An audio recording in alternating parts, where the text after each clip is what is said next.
can kill me, but you will never destroy me. It takes strength to resist the dark side. Throughout heaven and earth, I alone am the honored one. Are you kidding? Why the hell should I wait for you? I know what it's like to try and rebuild a life. I had a bad day too, once. If you're having nightmares, then welcome to the club. My name's Subaru Natsuki, and I am the Knight of Amelia. Right now, all I can give you is just death. It wasn't for you in particular.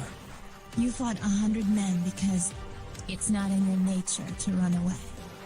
If you are feeling disheartened, that you are somehow not enough, set your heart ablaze. Well, it's just me tonight. At least for now. Welcome, everyone. Hope you're doing just fine. Hope you're enjoying your weekend.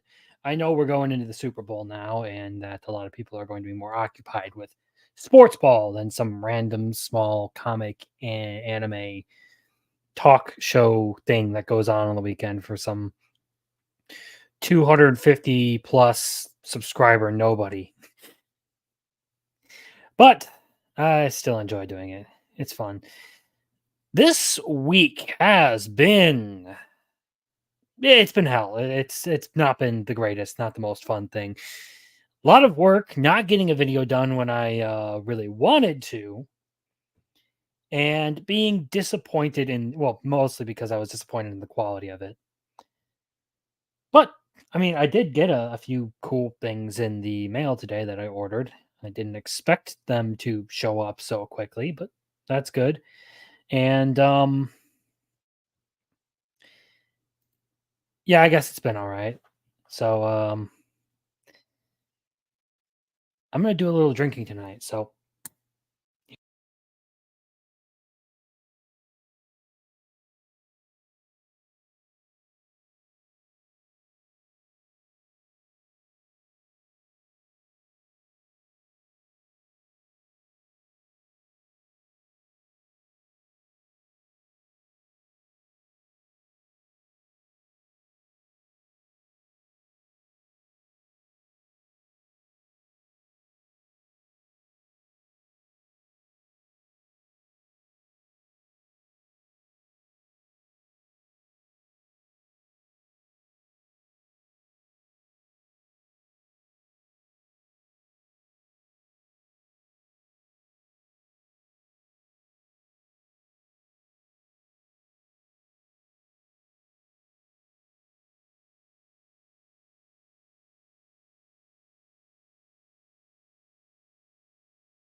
Has my mic been off this whole fucking time?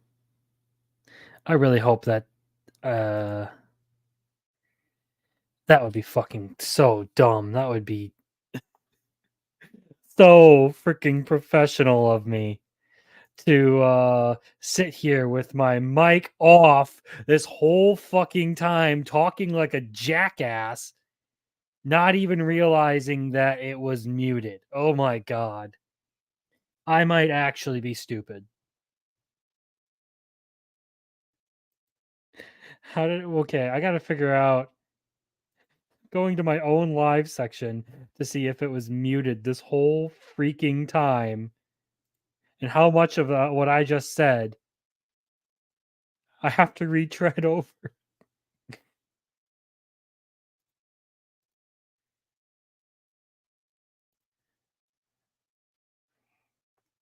Hold on. This is might very well be the dumbest thing I have ever done live on stream.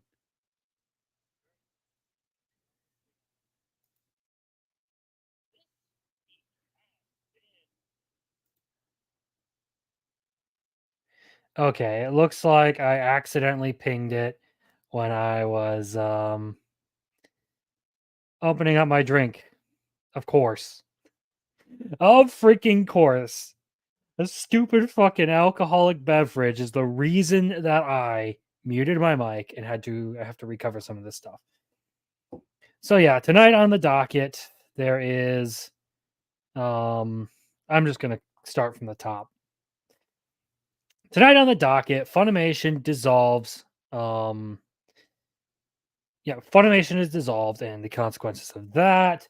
Japanese companies pull money out of ESG funds after seeing it as a trend, I guess.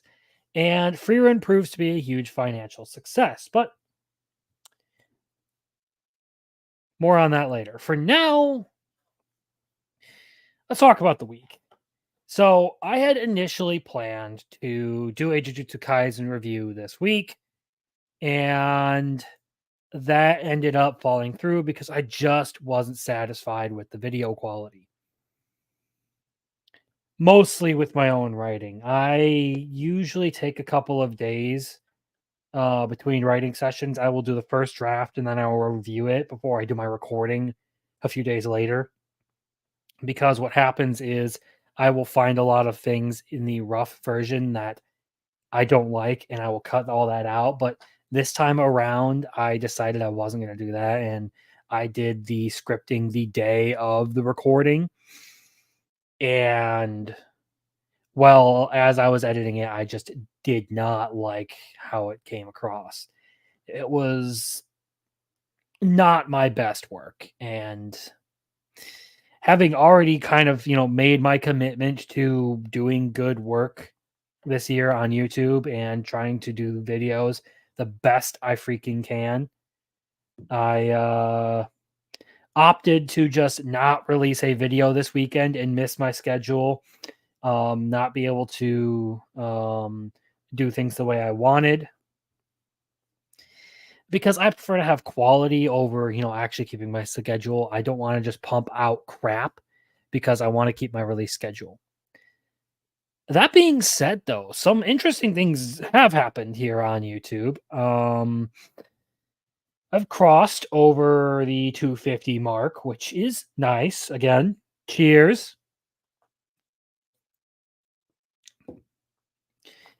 And my Hunter x Hunter video has just had legs for days. And at first, nothing really happened with it, which was weird to me. But it has now become one of my most viewed videos and easily the most liked video that I have ever done. It just proves the popularity of Hunter x Hunter even now, amidst all of the potential that it doesn't get finished. Hold on a second. I gotta check something. Where is it? There it is. All the way behind my setup here is my remote for my second screen. So when we go into this stuff, I don't have to be blocked out on this. Oh, that's the wrong button. Helps if you press the right button. So yeah, I mean, it's been interesting, but more than that, I literally, like, I don't know, 10 minutes before this stream, last week's indie comic highlight, the author of the book we covered found the video. So yeah, that was kind of cool.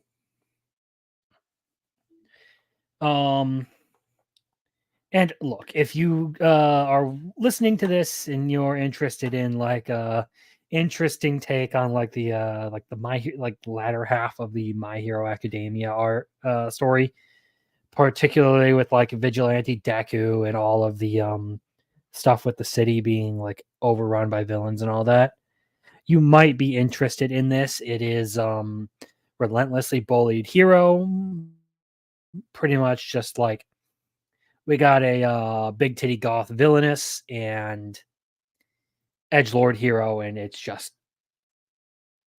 that's it. 52 pages, $20. I feel like the guy deserves a little bit of backing, a little bit of love. So if you hear this and you're interested in some indie comics, go show him some love. Go check it out at the very least. Look at it for yourself on Kickstarter. Relentlessly Bullied Hero by Hero Darky Dark.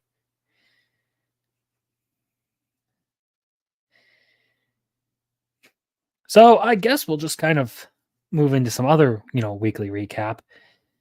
Work sucks, being an adult sucks.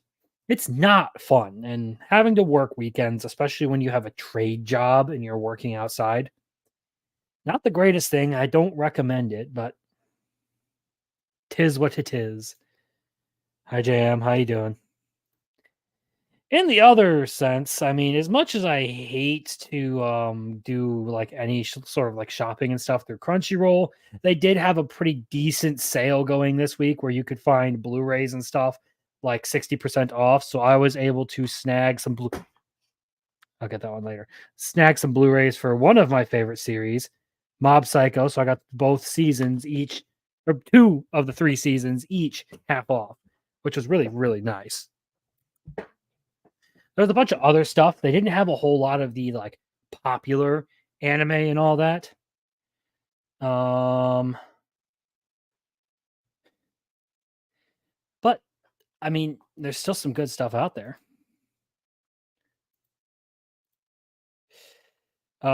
In other news, hold on, I gotta tab back over here because I'm juggling things. I'm juggling things as I'm trying to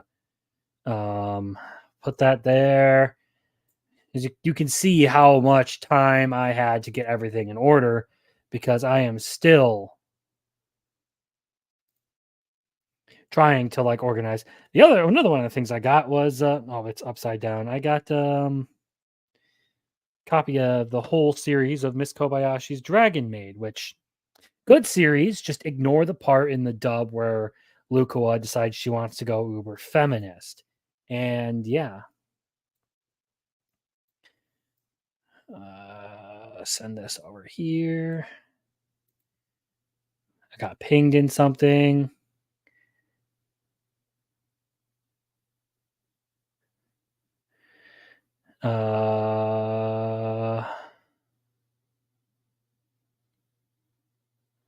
Okay, yeah. Yeah, it is what it is. Back to the show. Back to covering all this stuff. Back to talking about what matters. All this stuff. So, yeah. I may not be alone the entire night. There may be someone who shows up later. But the final thing I grabbed while this Crunchyroll sale was going on, Don to Don Volume 6. I love my tankobons. They are incredible. Particularly Don to Don. I love the artwork for this series. It is sick. Highly recommend it. But oh boy, everything's being buggy tonight. So let's see if I can bring up the indie comic project for the night. Copy that. We will go over to the Google and we'll paste in this page. So I could share just the page rather than having to share the entire fucking window because Streamlabs set up so amazingly. Let's get rid of that. We'll go here. Present, share screen, black noblesse. So this is the project I have found for today. And it's a manga style, black and white comic. That really intrigues me, and it is completely free to read over here on Global Comics, from what I understand. I did see through, I think it was A Drink with Crazy, that the author Kopoki was planning on actually turning this into like physical, tankobon volumes, which, I mean, look at the art style here. I love the way that looks. It looks so like different to me from like normal like manga anime style, or like normal like generic manga style. So seeing this is It's really nice. Yeah. But the premise is Nalia Pristine is a lowlander with a lofty ambition to become the Elysian, the guardian of the other empire's prosperity. Although Nalia Pristine was taken in by the prestigious Pristine family, her humble origins and gender put her in an unfavorable position in a society that esteems social standing and contributions to the empire's success. Nalia sets out on a journey to prove herself worthy of the title, facing countless obstacles and overcoming her doubts. Will she succeed in her quest to become the Elysian? Or will the forces working against her prove too great to overcome? And this right now has exactly 6 entries.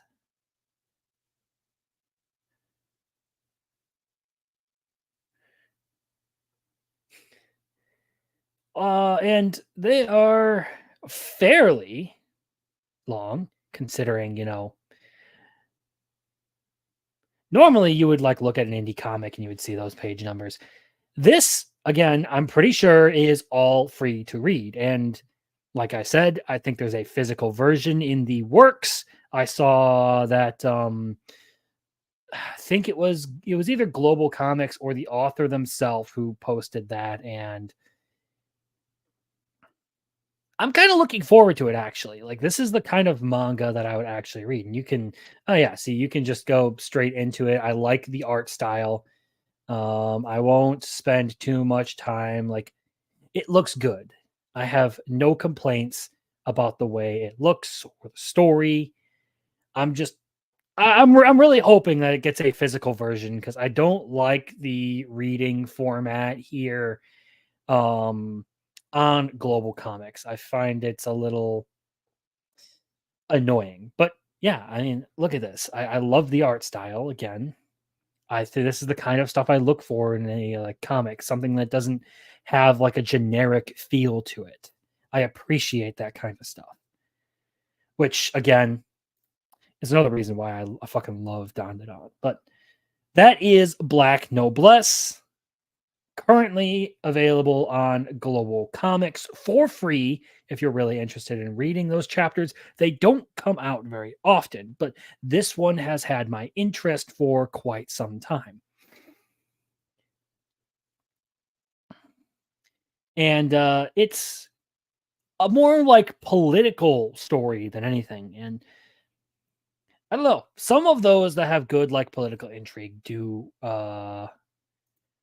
really appeal to me at times. Some of them can get a little too like nuanced and like big for their own, or too like um self-important at times, I guess you could say. They try to be bigger than they need to be and it hurts them in the end. An unfortunate little reality. And well, I think it is time to meander on into the first big topic that I have for the night.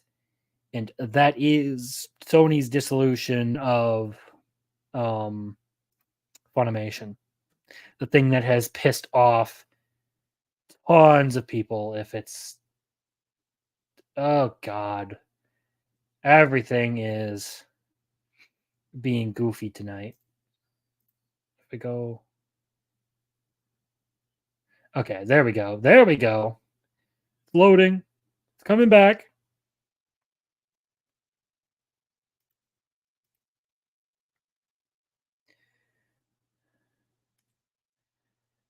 Hold on. It is.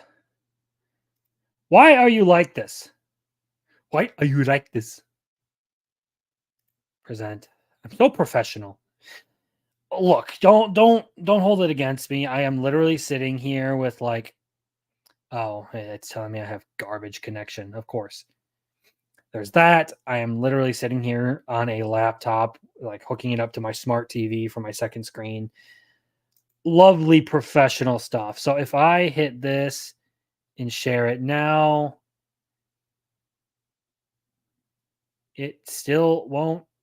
Oh, the ad will load, of course. Okay. This is a good step in the right direction. Please, come on. Fine, you know what? We're just going to have to. I won't be able to share this article, but I will be able to read it to you and go over some of this information. So if you feel like tagging along for this, because apparently it just won't fucking load in Streamlabs or StreamYards. Sony dissolves Funimation user purchases and increases Crunchyroll price as app shuts down. Yeah, it is full on like scum mode from Sony company here. So take a drink. That was stupid. Okay. It may be a good time to be a fan, but it isn't particularly good. It isn't a particularly good time to be a customer or consumer, I should say. More than ever, the notion of buying media you love is significantly in question. First, there are streaming services that offer shaky ownership at best, which we're getting into here. Content comes and goes from streamers all of the time. Not to mention, streamers are erasing content from their libraries without blinking. That's why you buy physical. But the newest, arguably most nefarious consequence of streaming involves erasing specific media a user purchased with intent. We're not talking about purchasing a subscription or a service to build to a service, but a literal exchange of money for a title. For a while, this notion seemed safe, but it's slowly being eaten away. Let's see if it'll let me share this now.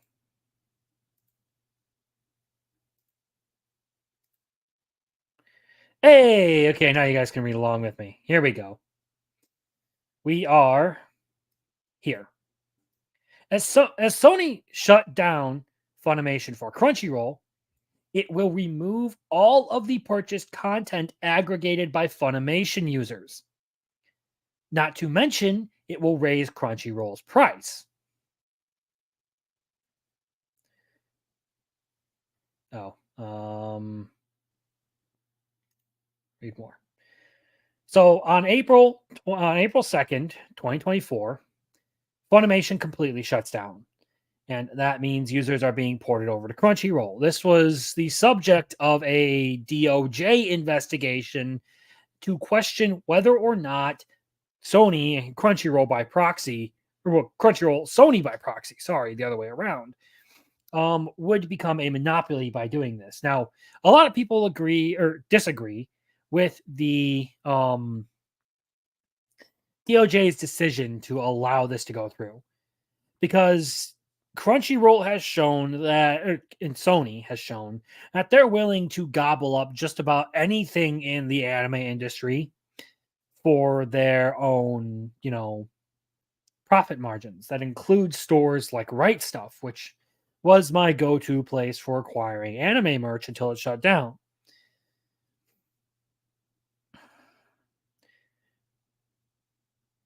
Back over to this. But as Funimation's users shift to their new platform, they'll do so without their library of purchased content. That's right, a blog post from Sony shares more about the migration from Funimation to Crunchyroll. Oh god, why is it? It's being a butt now. It's all locked up, come on.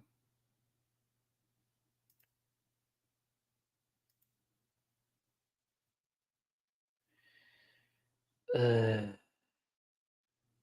go here. There we go. Okay, it's just going to continue to be a butt, so I will continue reading this because I need an ad blocker.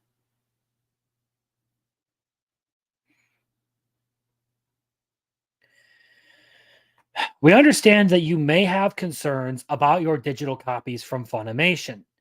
These digital copies available on Funimation or a digital access to the content available on the DVDs or Blu-rays purchased. Let me scroll. Please note that Crunchyroll does not currently support Funimation digital copies, which means that access to previously available digital copies will not be supported. However, we are continuously working to enhance our content offerings and provide you with an exceptional anime streaming experience. We appreciate the understanding and encourage you to explore the extensive anime library available on Crunchyroll. So I will stop there for a little bit of explanation because this site is, absolute dog shit and doesn't want to cooperate with me whatsoever. Basically, what has happened here is Sony has just robbed a bunch of people of content they paid for. They have pretty much just stripped people of their entire collection. That includes things that were only available digitally through Funimation, which is just, that's shitty. That's awful to do to people.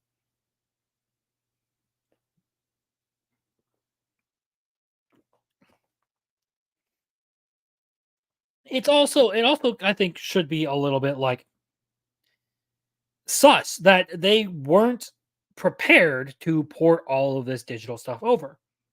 Like, did they think people were just gonna forget it and move on? That's gonna piss a lot of people off, and it proves again that Sony Sony's high on their own farts. That's what it proves. They love the smell of their own ass. They think everything that pops into their fucking mind is a great idea. And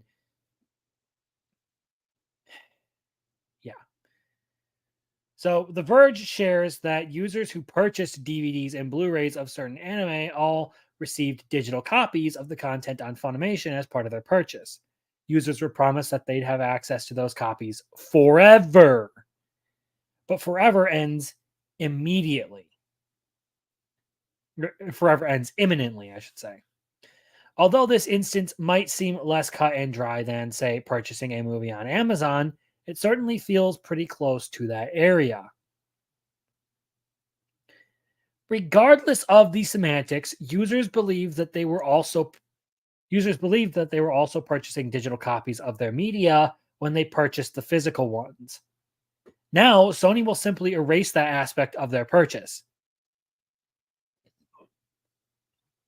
On the heels of a similar incident with Discovery content on PlayStation, it feels like the start of a worrying trend. Yes, and this has kind of been like part of the reason a lot of like Iron Age creators have pushed more towards like you get physical stuff. It isn't so much the idea of like you make more money off of it because you can factor in the cost of it. It's also the idea that like that it can't be changed once you have it in your hand. Like I have this copy of Dandadan now, and unless they come and pry it from my cold dead hands, they can't alter it. And to answer the question of would I fight someone over manga? Yes, absolutely. Totally would. Have done, will do again.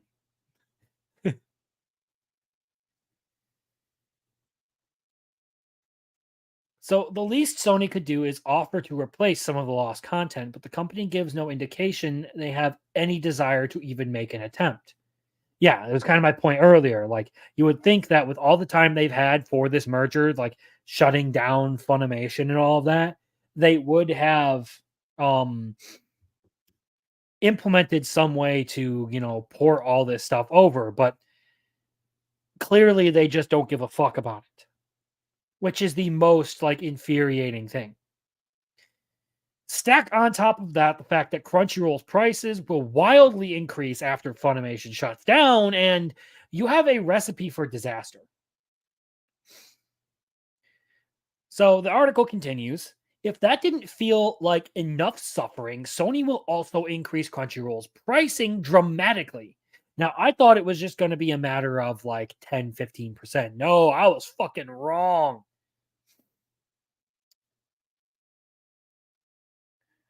So Sony shared, you don't have to leave your Funimation watch history and Funimation queue behind. You can migrate them to Crunchyroll.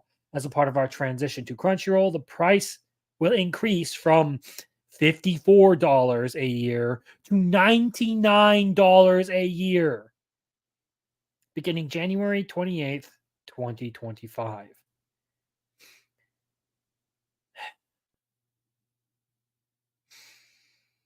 Look, I already hated Sony for, killing Funimation and for killing Right Stuff, two sites I preferred to Crunchyroll for their respective aspects.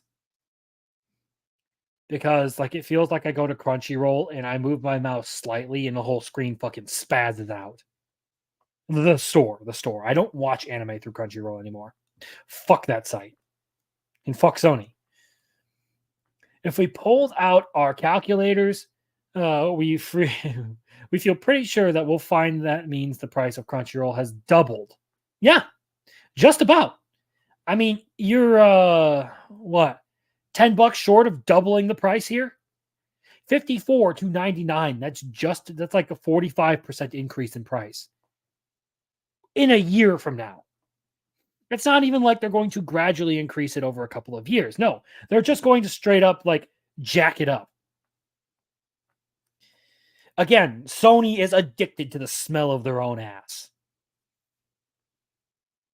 So yeah, it will go from $5.99 on Funimation to $9.99 on Crunchyroll. Fucking hell. So there are two things to sort of take away from this. And the first is the importance of physical media. Like I said, I keep hitting my mic. I own this copy of Dandadan now.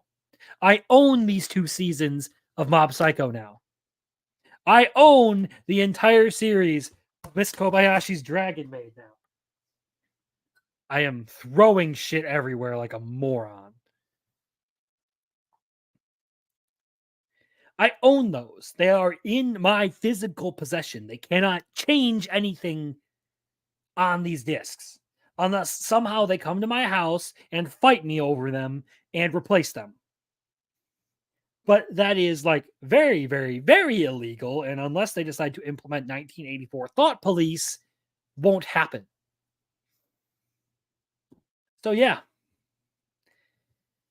Physical is like my go-to. If I really, really, really like a series, I buy physical stuff. That's what all the shelf here in the back is. It's not my entire collection. All of my Blu-rays and DVDs are actually up here. But all of my physical stuff, I have like indie comics, Batman graphic novels, and a shitload of manga that I keep like physical copies of. And it's over here. The copy of, Lord of the Rings that doesn't have these stupid Rings of Power covers on them.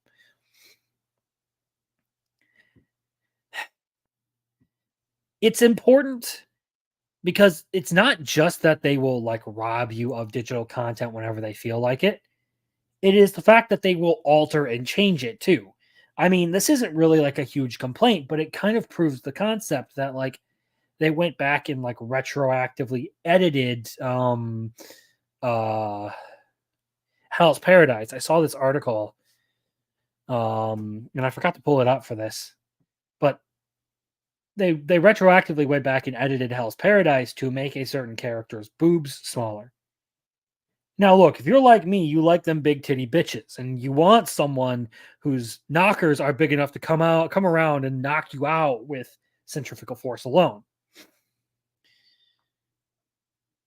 That said, it's not like it's some huge annoying change. Again, it just proves the concept that they can go and they can do whatever they want to digital content because you don't actually physically control it. It's on their server. They have access to it through a back door. They can delete it just like Sony has done. Well, technically not deleted, but they have cut your access to it off. very important to have your physical copy. So I continue to say, if you like something, actually get your hands on it. Don't just have a digital copy. Have it somewhere where you can like physically hold it. Plus, physically holding and reading a book feels so much better than sitting there scrolling side to side on a phone. Now there are certain advantages to like digital that like I can carry around 300, 400 copies of manga on this. And I can, read stuff that would normally like make people look at me weird.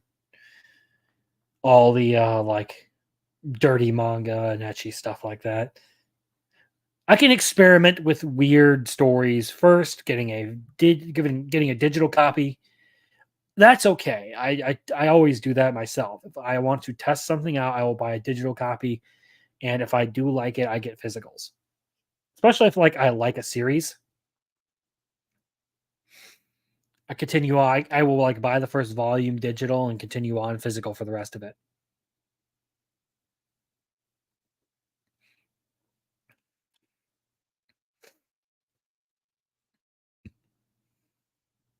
The second point that this brings up, the idea of Crunchyroll sort of monopolizing a lot of the anime content that's out there, is the issue of piracy.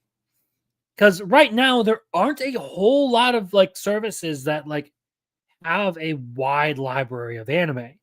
Sure, Netflix, Hulu, Amazon, even D Plus all do carry anime. But there aren't a whole lot of sites out there, not a whole lot of competition for the anime exclusive streaming stuff. You have Crunchyroll, you have High Dive, and then maybe you have some smaller, more niche services. And we're not talking like the Hentai Haven kind of services. We're talking like proper anime streaming stuff. Crunchyroll is just about the only place you will find everything on a legitimate site. Especially after they've shut down Funimation, which was continuing a lot of stuff. They just weren't putting new content on Funimation. They were like continuing existing series that were on there until they were ready to shut it down.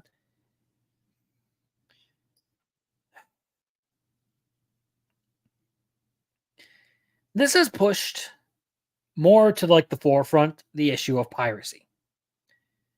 People are now more willing to go pirate stuff because they don't want to deal with Crunchyroll and by proxy Sony's bullshit. Me personally, I have not been using Crunchyroll for several years now since I got out of college. I stopped using Crunchyroll after that.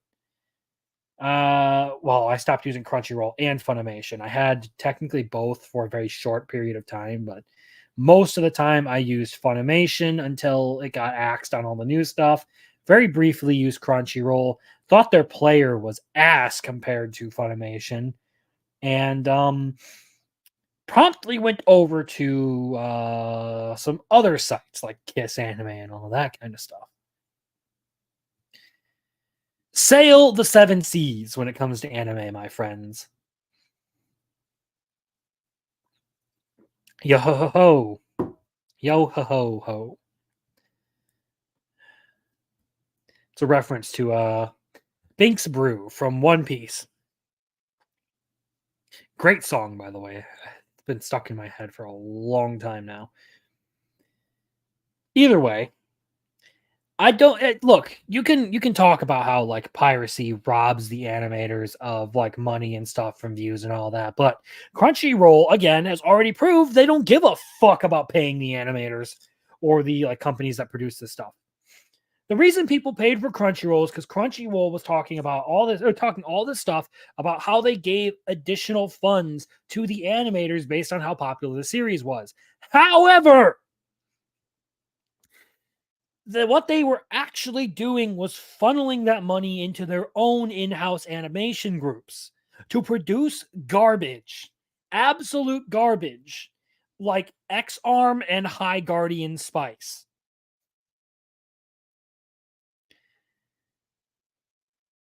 So they were kind of lying, or at least being misleading, which is just, absolutely fuck you. Awful.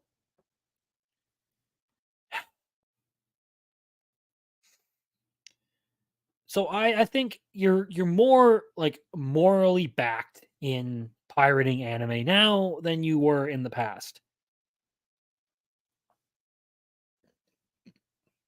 Especially now that Sony has pretty much made it their mission to acquire a monopoly on the anime and manga sector.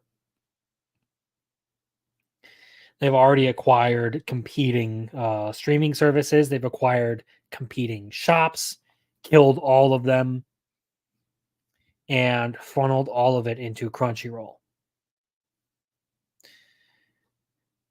I also find it very ironic that along like at the same time that Funimation was getting shut down, this announcement comes. Crunchyroll had this huge sale on Blu-rays. Like I said, I got Mob Psycho season 1 and 2 both like 50 to 60% off. There's a lot of other stuff in there, like Classroom of the Elite, all that junk. Things I actually haven't watched, didn't really feel compelled to buy copies for. But yeah, it's kind of hilarious how perfectly timed the sale was to also be like at the same time everyone was panicking over their digital libraries. Did they think what people were just going to like, oh well, there goes my digital library, might as well buy it again in physical form now through Crunchyroll? No, people are going to be harassing Crunchyroll about this shit for a long time. I don't know how these corpos can be so out of touch dealing with people and fans. This is kind of behavior from fans has been like the regular for a while now.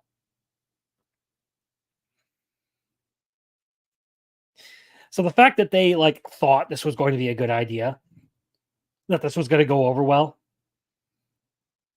I don't think it is.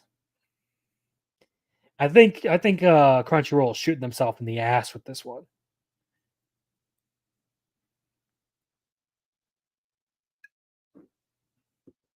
Cheers. So yes, buy physical versions of the things you love and pirate as much anime as you can to say fuck you. Do those two things. And you too can be about as hilariously mediocre as myself.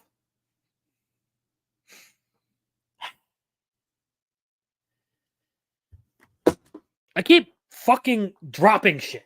Like a retard.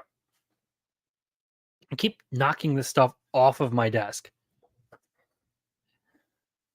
I need to just leave it alone. Be done with it. Don't touch it. Don't touch it. I gotta touch it. Ronnie's probably lurking somewhere. Just clip that. Like I give a fuck.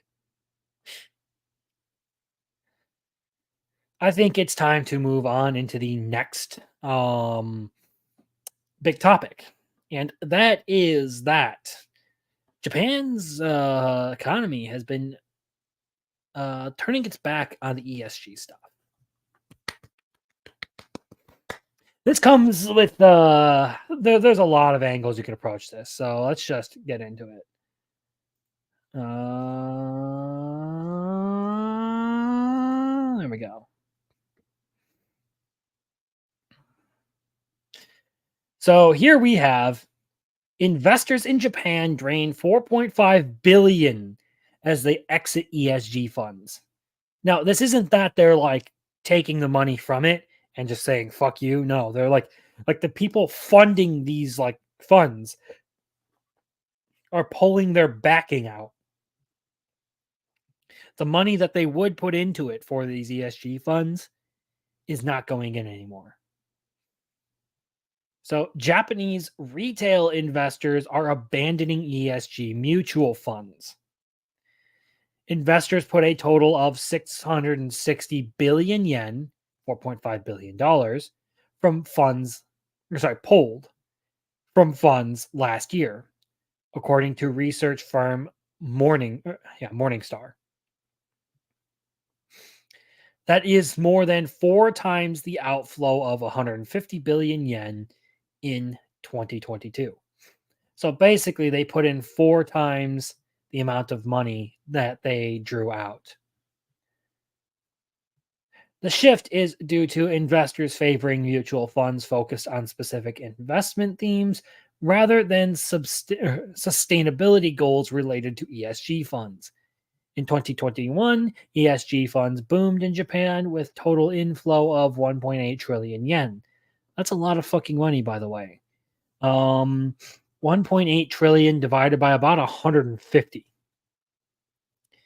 I'm curious. I'm going to do a little bit of math on that right now.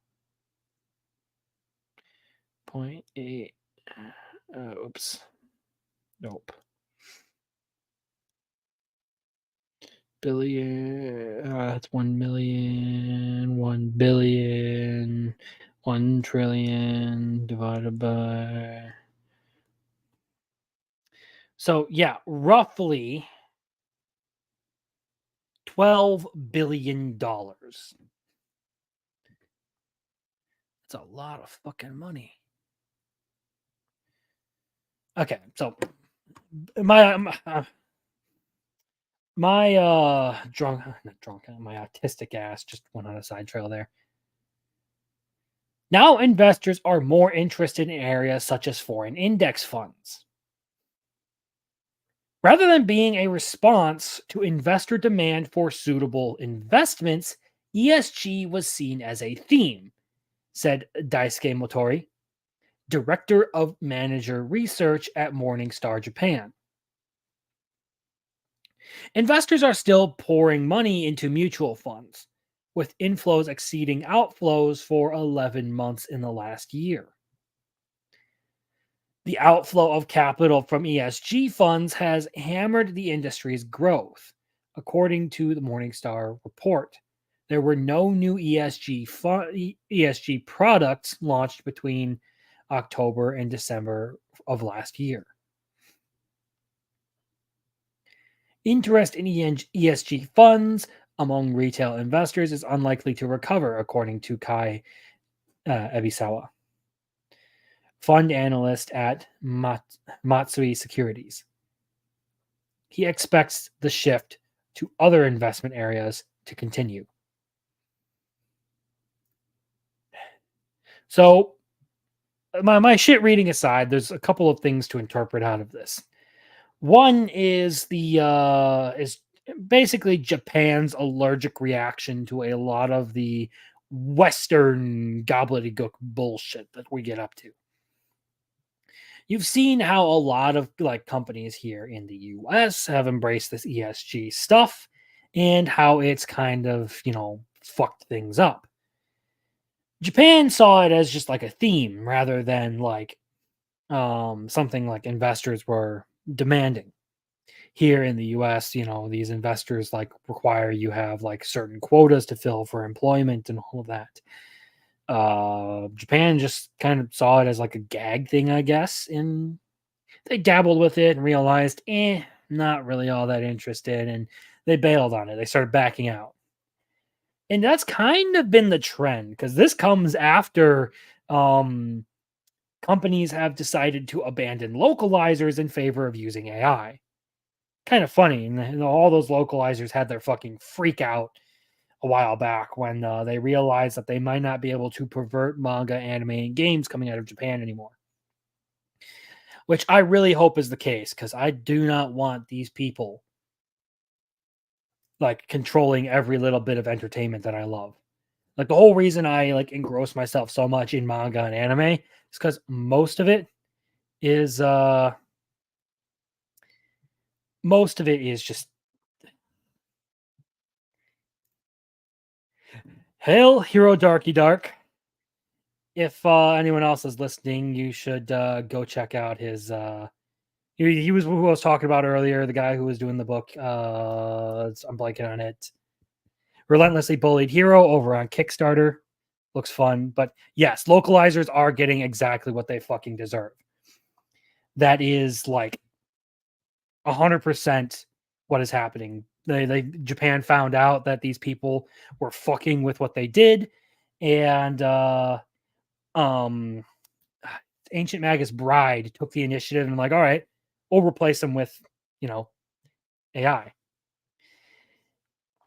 I did a video on it a while back talking about like all the localizer stuff and how they basically have given leeway for companies to just straight up fire them by like pissing off manga and anime fans. Get the fuck rid of them. I mean, look, I have the series right here. This one, you watch the English dub of this, there's a great example of why localizers can suck my dick with the whole Lukawa, patriarchal beauty standards kind of stuff. Yeah. It's nice to see that these people have like kind of woken up to the fact that they might not be needed all that much anymore. Another like aspect of it is you can always just like learn another language and try and read manga in Japanese.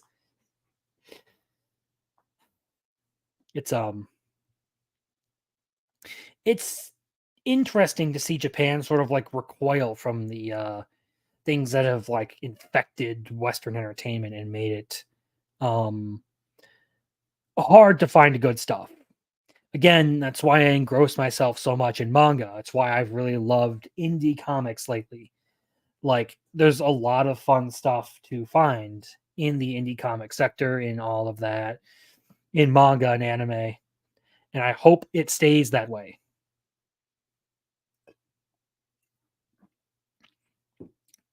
Kind of the consequence of like manga and anime, nerd culture as a whole, going mainstream is these people who just want to control others' lives and like make it all about themselves. They realized that they could get a hold of these properties and start doing whatever they want and talking about how this is problematic. It should actually be like this. I mean, look at what Stellar Blade has done to the entire internet and how people are fucking shook that some Korean company can make a hot female protagonist and their game blows up in popularity. But they make like a triple A game, the likes of Horizon Zero Dawn, Horizon Forbidden West, where they take a previously good-looking female character and make her realistic, and it doesn't do well. People don't care. It's kind of funny that game had that series had a lot of hype behind it after the first one, and then it fell off after the second one.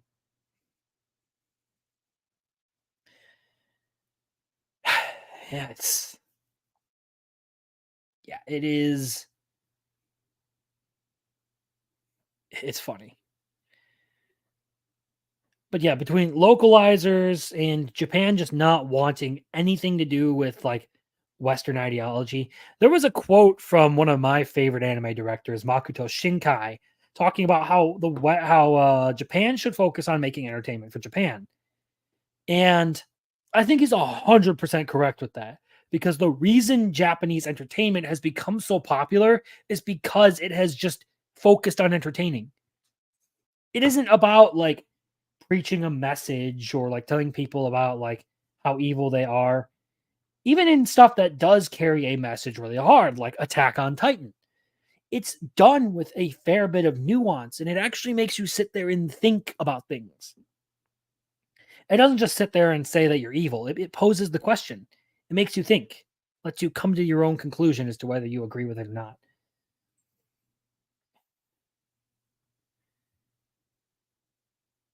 So yeah, it's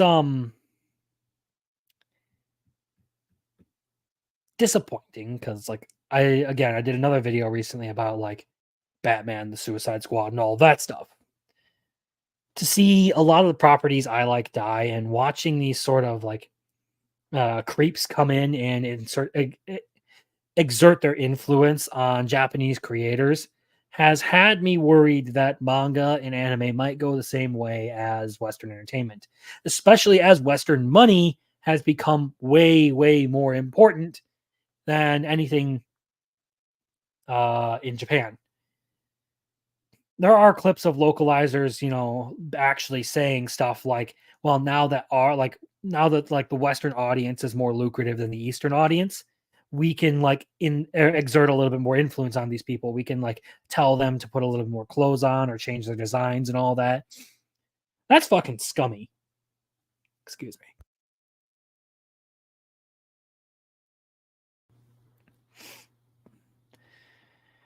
A little bit stuffed up from working outside today. But yeah, it's like with Western audiences being more lucrative and with like certain tax law and work things, like being a mangaka, we'll just stick to like manga and anime. Being a mangaka and being a animator is not a glorious life in Japan. I mean, these people already basically have worked themselves to extinction with their birth rate and all that. But being mangaka and animators is kind of a particularly hellish part of it. Mangaka don't get paid all that much, and animators, especially looking at you, Mappa, they get it really, really fucking rough. So the idea that like, oh well, if we cater to Western audiences more, we'll make more money.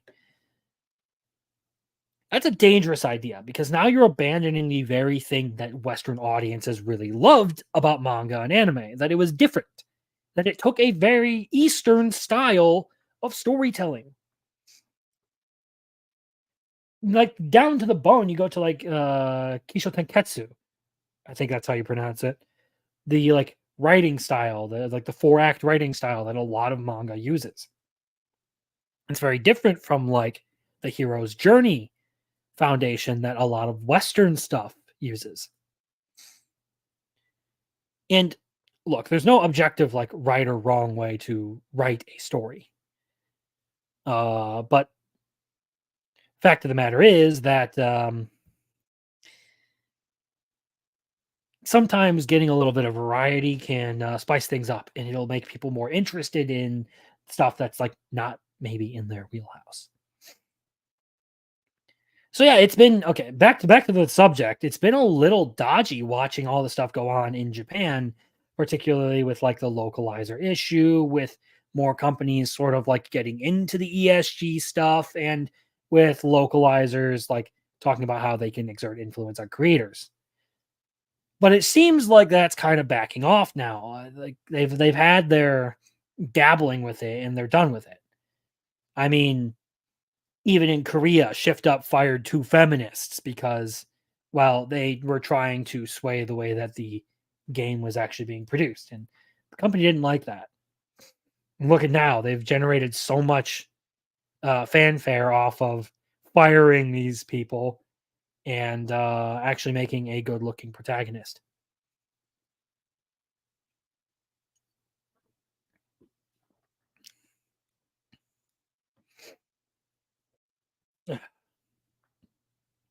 So good for Japan for continuing to do like good, fun stuff. And I hope that this trend continues, and especially here in the West, more and more people are like waking up to the fact that the people who control our favorite properties now don't have our best interests in mind. They don't even like care about what we want. So going to like the indie stuff has been nice. That's why every week I do the shout out. I find a project that I like and I talk a little bit about it, something that I would actually read myself. And that's why I started covering a lot of manga and anime stuff, because that's the kind of stuff I like. I want people to, enjoy it too, to know that there is still good stuff out there. And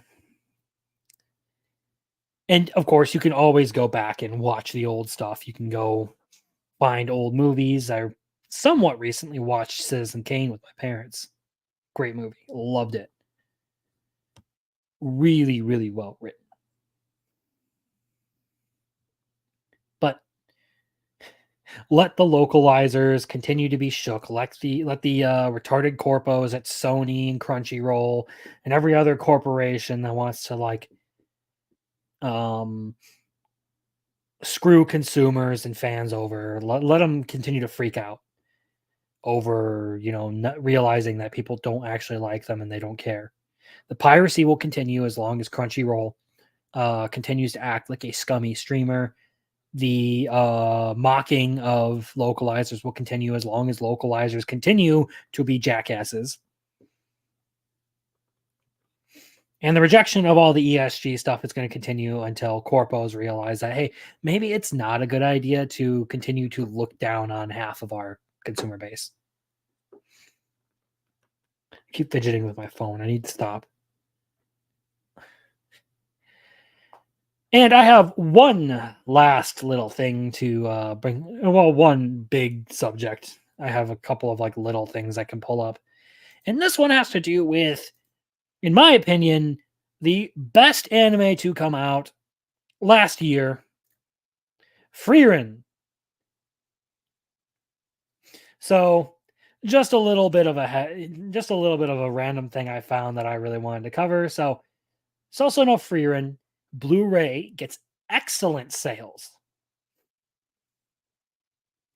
which again is another aspect to financial success, the overwhelming popularity of this show. It's been everywhere.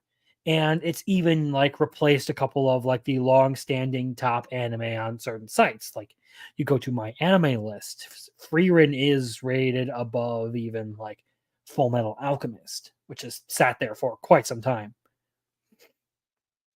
So several Japanese portals have confirmed that the anime adaptation of the popular manga by Kanehito Yamada and Tsukasa Abe, So no Frieren.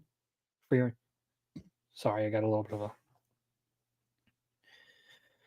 Frieren Beyond Journey's End has been well received in terms of sales for its first compilation volume on Blu-ray DVD, something that has pleased the fans of this franchise who are enjoying this series so acclaimed by the public. By the way, as a fan from before the anime started, I have loved this series for a long time. So this is just another little bit of justification for saying that this series was just absolutely fantastic. It's the best.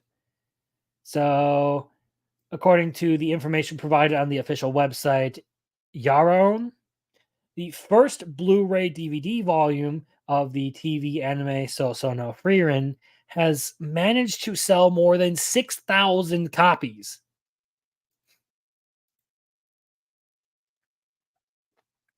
Pretty good. Out of this amazing figure, 5,613 copies sold for the Blu-ray version and 713 for the DVD version, totaling 632 or 600. I'm dyslexic when it comes to numbers. 6,326 copies sold in total, approximately 6 days after its release. In 6 days, just in Japan, the first volume sold 6,320 copies. And it gets even funnier because this package contains the first 4 episodes only. And it is priced at 13,200 yen, which, by the way, if you do the math at today's current exchange rate, that is $90. Look, I'm not a fan of paying $90 for 4 episodes of Frieren, but I will if I have to get this whole series. I'm not making a wise monetary decision, but that's perfectly fine by me.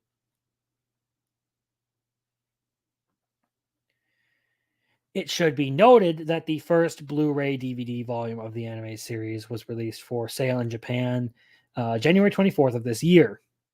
This package contains the first 4 episodes of the series and is available for the price for its Blu-ray version and 12,100 yen for its DVD version. As you can see above, the official cover of this volume features the character Frieren as the main character. So this is like actually what the volume looks like. Okay. Nice. So I'm curious now. $88 at six. Oops, that is clear. So $88 times 6,000 roughly. I know I'm rounding hardcore, but whatever. Just the Blu-ray sales alone generated $500,000 in the first day. And now, mind you, when this gets like over to the US, they're probably going to see a huge boost because I'm already looking for like I do checks regularly to see when this comes out in the US. So, is there anything? It's going through a remarkable moment of popularity, ranking at the top of several weekly rankings in various Japanese media and the rest of the world. The series continues to captivate the audience with the story of Frieren and Company and added to the great work of the animation studio Madhouse in each episode. Fans of the franchise are more happy with this anime adaptation, or more than happy with this anime adaptation. Premiered in Japan September 29th. Yeah, that's just the visual. And here's just the short but glowing review of the series, and it deserves it. Look, if you haven't checked out Frieren yet, I absolutely recommend you do both the anime and the manga because they're fantastic. I love them. It's such a simple but incredibly beautiful story. And that's all I'll really say about it so that you can just experience the rest for yourself. When that series wraps up, I will probably do a full-on review of it. But suffice it to say, the storytelling, the characters, the music, animation, it's all perfect. It's all flawless. It may not hit the same like highest highs as some of the other series out there. Like it doesn't hit the greatest, like it doesn't hit the highest emotional moments. It doesn't hit the highest like hype moments, but it's so flawless that I can't find a single fucking complaint. Like even the stuff they added in just made the whole experience better. Like they added that whole part about Fern and Stark dancing at the ball together. That one was good, and the animation on that was amazing. It was amazing.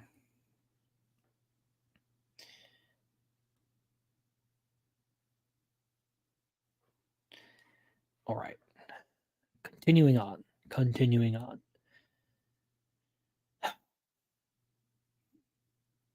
There is one other thing I can bring up for now. Some random let's go share screen. I found this while I was looking for today's project highlight.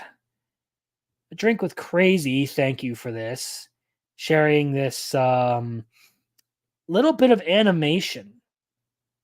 Also, you can find me on Twitter if you really feel like it. I'll pull that up later. But like effectively like an independent animation thing. So Escape from Planet Omega 12, an action adventure sci-fi animated series for adults, is coming soon. Join us as we combine traditional animation, live action, practical effects, CGI, and AI to bring you a story like nothing you've ever seen before. Now, this has caught my attention. Because one thing that I think America kind of does need to do is step up their animation game. A lot of like the adult cartoons we get, they aren't stuff that you would see like seinens, like Berserk or Attack on Titan. They're stuff like fucking Rick and Morty that are just, dumb, vulgar stoner humor. And they're not all that like amazing. They don't have all that amazing like animation style and all that. It's just kind of like cheap entertainment. If more of these smaller studios, like more stuff like this continues to pop up, because I know that Angel Studios is already doing like their own little uh like anime project, but that doesn't really quite count as indie. It's more just like comic, just crowdfunded. Still though, if people start like breaking away from like the big like traditional animators and start doing some more like smaller stuff and getting it out there, because you can do that on YouTube and eventually on Twitter, because Twitter will be streaming anime and all that, you will have a lot of potential for good stuff. And you might very well see some of like these like stories that you have wanted animated for a long time getting projects.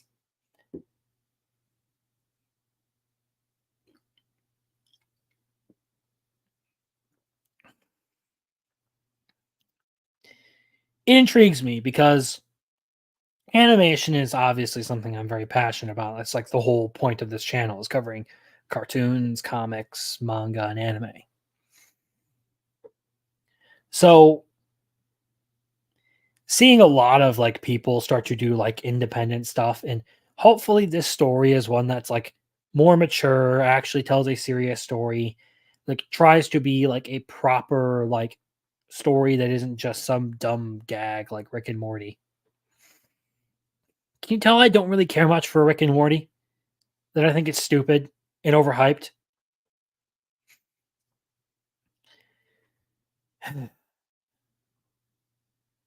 I never, I didn't care for that series after like 2 seasons. It was all like the same shtick over and over and over again. Oh, cramp, cramp, cramp, cramp, cramp. There we go. It's I'd like to see a little bit like more of the adult animation uh popularized. I know Invincible is probably like the most iconic one that would like fit into what I'm looking for. It has a serious story, it's a very mature story, and it actually does some pretty good job a pretty good job carrying like a coherent story and animating fight scenes and all of that. I want to see more stuff like that. And I mean, on that note, there's also War of the Rohirrim that's coming out later this year. We'll see how good that is.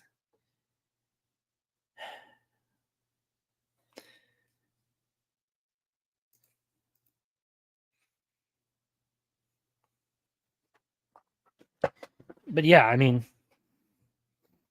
we don't really do a whole lot as far as like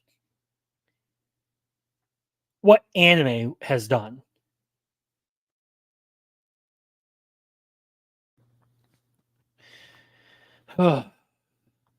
We don't like try to make most of our animation is treated like kiddie stuff. I mean, you even saw it at like the Oscars a while back, or the Emmys, one of those fucking award shows nobody watches. And like where they treated like animation as something you just did with you went to with your kids. Like as if an adult couldn't enjoy something like Megamind or How to Train Your Dragon. As if like me at like 23 years old going to see Puss in Boots didn't qualify. Because that movie was good. It was actually fun.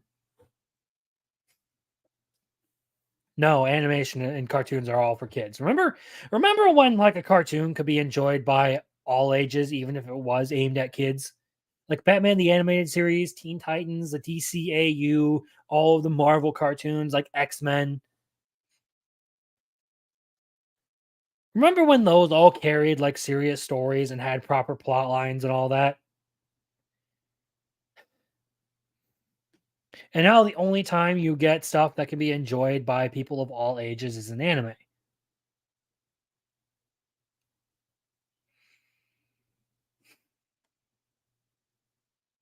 It sucks, man. It sucks.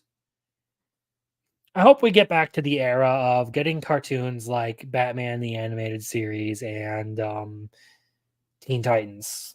Star Wars The Clone Wars, I liked that one too. There are probably plenty of others that I'm forgetting here, but I'm just drawing a blank on my end right now.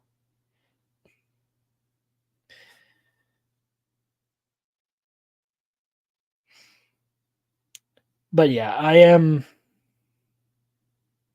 very interested to see where that project goes. I'll be keeping an eye on it because it's something that is right in my wheelhouse. Just like I'm kind of keeping an eye on the Gabriel and the Guardians thing because it's something that I find intriguing, even if I do think the concept can be a little eh. I have my doubts about how it's going to play out, but a wizard is never late. He arrives precisely when he is needed. How you doing, Pilgrim?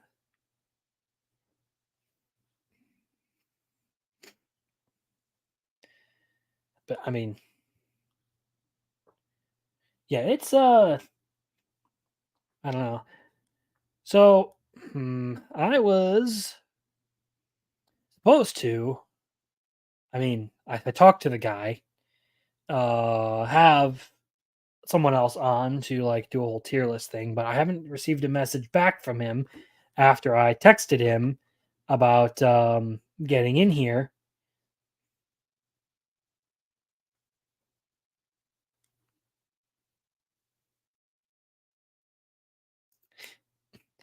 Yes, you have the wizard protection, unlike a certain mutual friend of ours.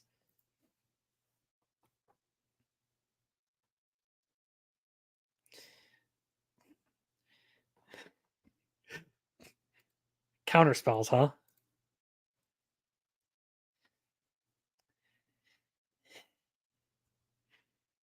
Nah, Pilgrim's cool. He's cool.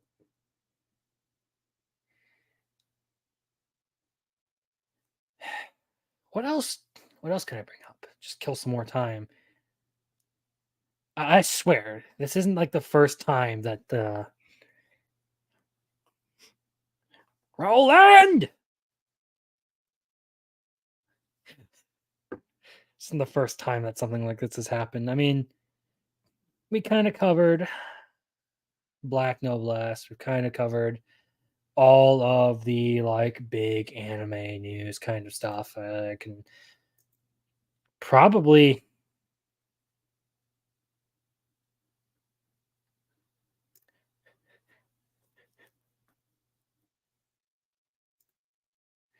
I asked Rolo if he wanted to join earlier in the week, and he said, "Yeah, sure, let's do it." So if he's somewhere else right now, I wish he would have fucking told me. Yes. The whole point was I asked Rolo after our last stream if he wanted to do like a like Bleach character tier list just for like some, random just bullshit content. But no,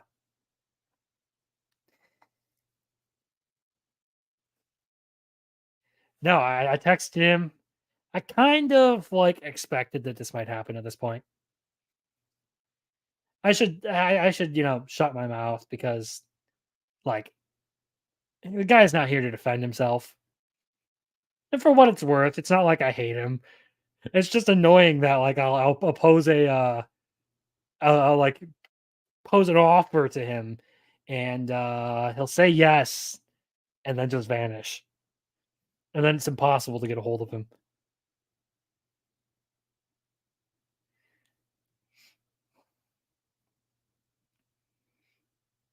I guess I could go looking at figurines or something. find something, anything interesting. Oh, there was that like big debate on side scrollers. They had Shad Brooks, Grant Gregory, George Alexopoulos, and you'd bitch about him. Yeah, yeah. Well, I'm already taking my relaxation in liquid form, okay? But back to what I was saying is they had that big AI debate. That was really interesting. And that dropped around the same time as the uh who is it? The Tucker Carlson interview with Putin. So I missed that whole thing. All I saw was all the fucking memes about Putin going on a historical diatribe by Ukraine shouldn't exist.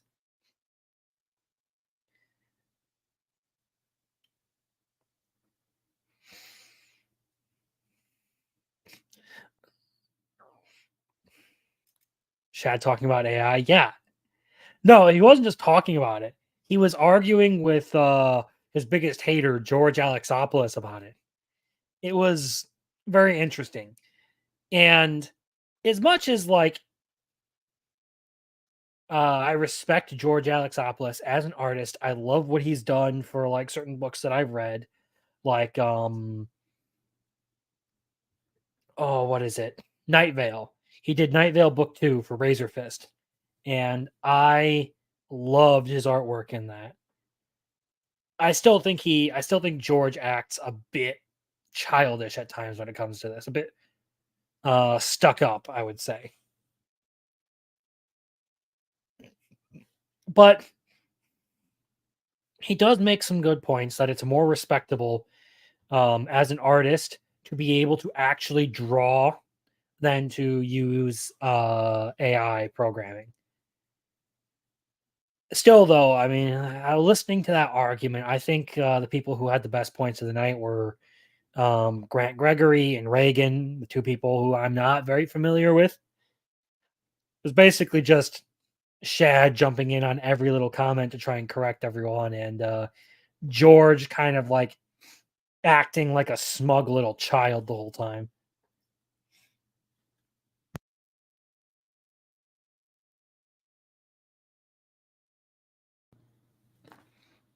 Glad that's easy to mute.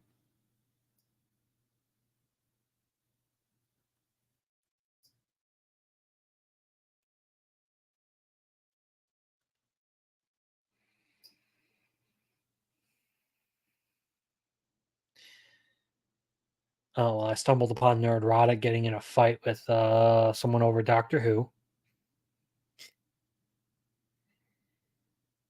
Yeah, well, trying to find something interesting to talk about. Oh, I guess I could go over a few of like the plans I have for what I'm going to be doing here soon. So, obviously, like I'm always open to like having people on to talk like indie comics, anime, and all that stuff, but trying to find people who actually want to come on to like a show for like someone who's got like what 260 subscribers, I think was what I got to today. Yeah, not exactly a whole lot of people who want to like take time out of their day to sit here and you know talk a bunch of random anime news and all that. But as far as video content goes, I think I'm going to get back a little bit more into like the indie comic reviews and stuff. Trying to do more videos. I think I'm going to abandon the like Thursday highlight, like cutting part of the stream out and posting it on Thursday in favor of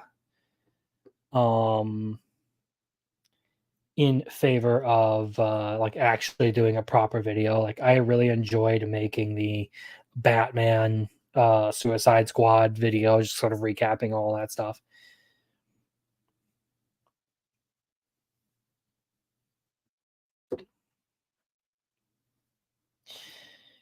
But Yeah, it's one of those things where, like, at the beginning of the year, I did commit to trying to do a lot of or to do better with the video making, all that stuff, which is why I never ended up actually putting out a video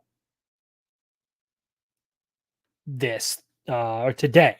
I was planning to do a Jujutsu Kaisen review, but I didn't like how the video came out. I'm glad you liked it, Pilgrim. Oh,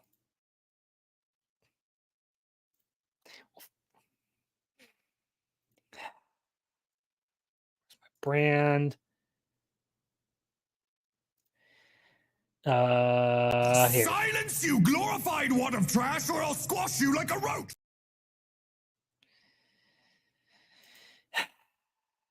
Don't go fucking with me like that, Pilgrim. Yes, he did have me in the first half. He absolutely did. The only one of our friends group who has watched it is fucking Roman. RG Energy is the only person who's watched my video. Y'all are fucking fake.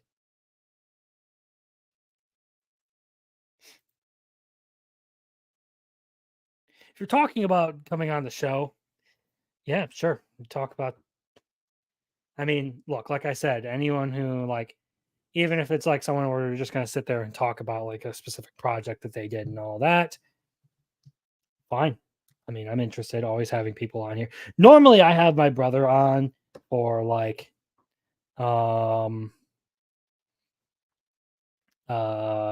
co-host kind of stuff, but he is more interested in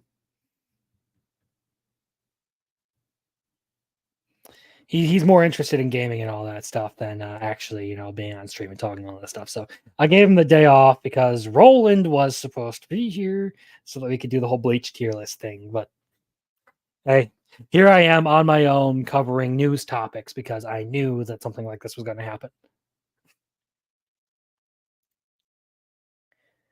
I've been busy, but I haven't even watched. Look, man, I'm being facetious here. How am I?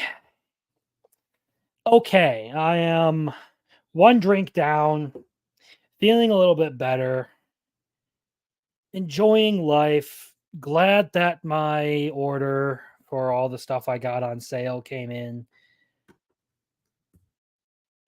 Feeling a little bit better because some of my favorite anime are doing well financially, have proven to be huge successes. I guess I'm all right. I'm all right.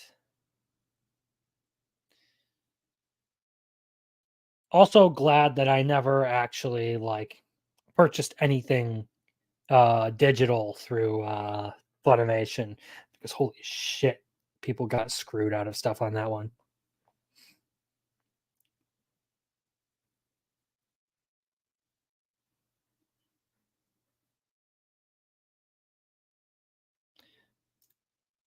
I've been meaning to check this one out because I see a lot of people talk about it. I saw the trailer. I was just like, maybe. I don't know. It's kind of going to get shoved to the bottom of my list. And I saw some like decent reviews of it. Some people that I've chatted with have seemed to like it. So maybe that's something I'll do on my binge tomorrow. I have a whole lot of Attack on Titan to catch up on.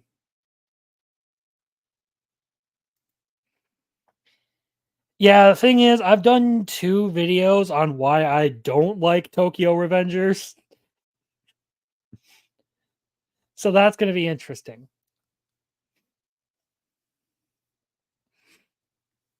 It's just like a personal beef with the series that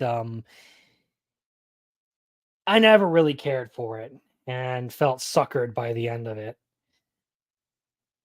Ironically, I've read Ken Wakui's debut manga, Desert Eagle, and I thought that one was actually better. It was shorter, it was a little bit rougher, but I thought the story was better, the characters were more fun, and God, I forget what the main character for that series name is, but he is kind of like cringe with his quotes, but he at least has the ability to do things on his own, unlike Takamichi. Just my 2 cents on a series, really quick. But yeah, the Buchigiri. It seemed like one that I would watch just because it's goofy and fun, rather than like it being some like serious series. I may enjoy it more than Tokyo Revengers. So we'll see. We'll see. We'll see how it goes. What else is there out right now? I mean, I know we got some more announcements.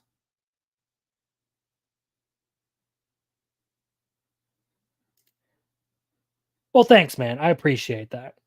I've been trying. Solo leveling. Yeah, I've been enjoying solo leveling. I do need to catch up because I have gotten way far behind because work and look, personal bit of advice that I would give you: if you love something, don't start a channel on it. I mean, I'm enjoying doing all the video stuff. It gives me an outlet for like putting all my like thoughts in my head into something that isn't just shouting at my friends about some obscure anime that I watched 5 years ago.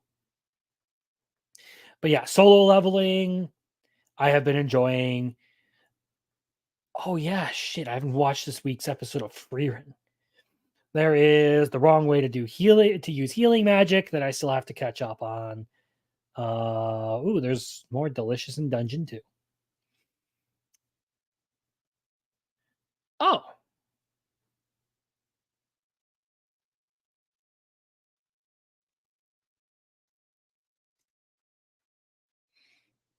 hmm, nice.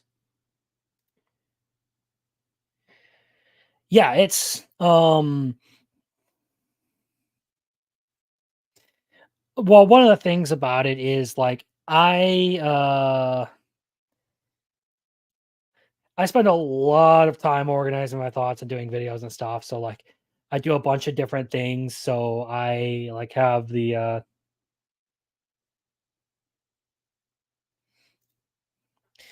it's a paradox. You want to start a channel about something you actually are passionate about, but you will find that it starts to become a chore.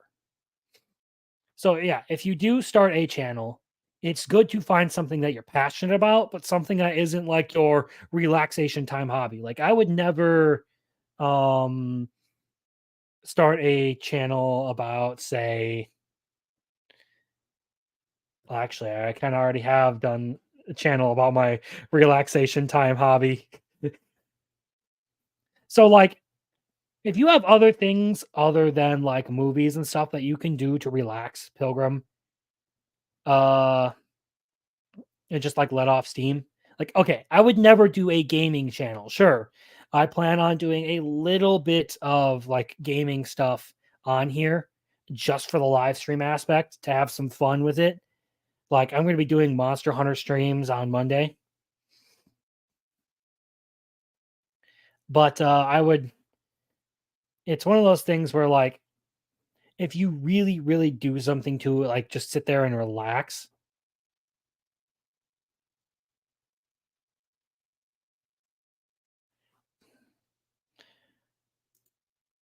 a little bit of an odd question, but I'm a tradesman.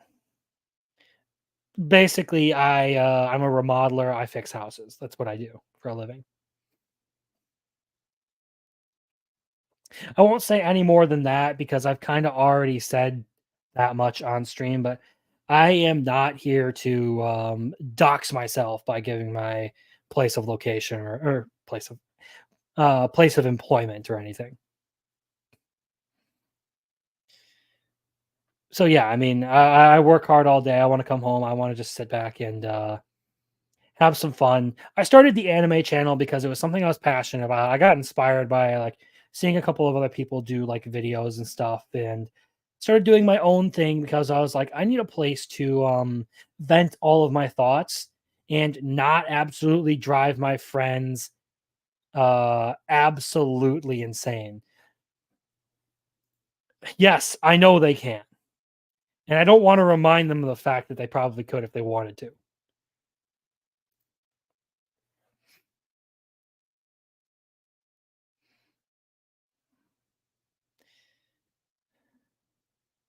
I mean, look, I don't mind them knowing because like I consider them like friends, people I would, trust not to be fucking creepy. But knowing Daimyo, he's probably gonna try and set if he finds that information, he'll probably ooh, this is a fun question. My top 3 favorite anime. That's actually something I've been considering like doing for a while, like covering my top 5, but if I had to go top 3,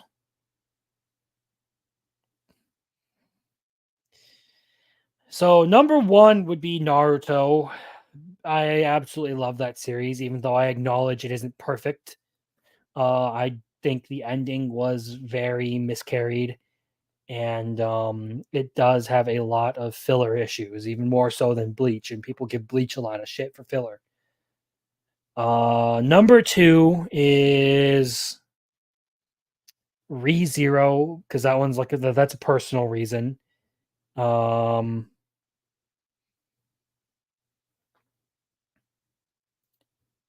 Naruto, yeah, Naruto ended. Look, when Naruto and Naruto Shippuden, both those series are done. Now it's into Boruto, and Boruto can just fuck off because that is like the sequel trilogy of animes. Okay,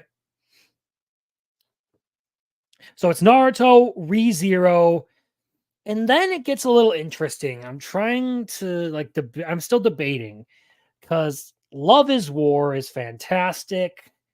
Jobless Reincarnation is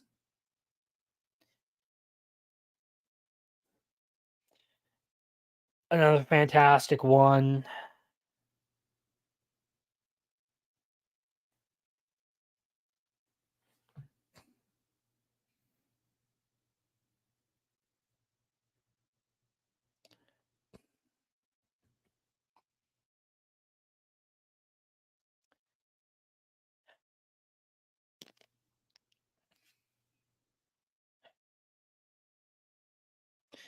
I would probably say why am I struggling so hard with number 3 of all things?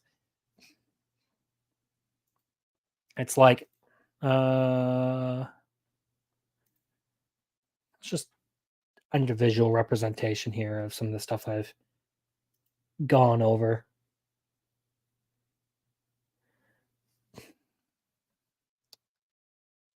Yeah, Naruto, ReZero, I think Love is War would probably be the third one. Those would be my top 3. Hunter x Hunter. I'm assuming you mean Bungo, Stray Dogs, and To Your Eternity, or you were a bit against the second one. I've actually never seen Bungo, Stray Dogs.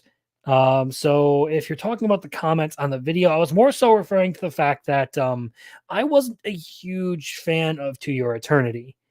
My issue with it, I wish I still had the review up because that is the only video that ever got me a copyright strike. And I didn't do anything differently than the rest of my videos. It's hilarious. But yes, I love Hunter x Hunter. I haven't seen Bungo Stray Dogs, so I can understand why you would say Hunter x Hunter is your favorite is like your favorite anime. Absolutely, like straight up respect that choice. To Your Eternity, I can again understand why people like it. I think the first season does really really well. And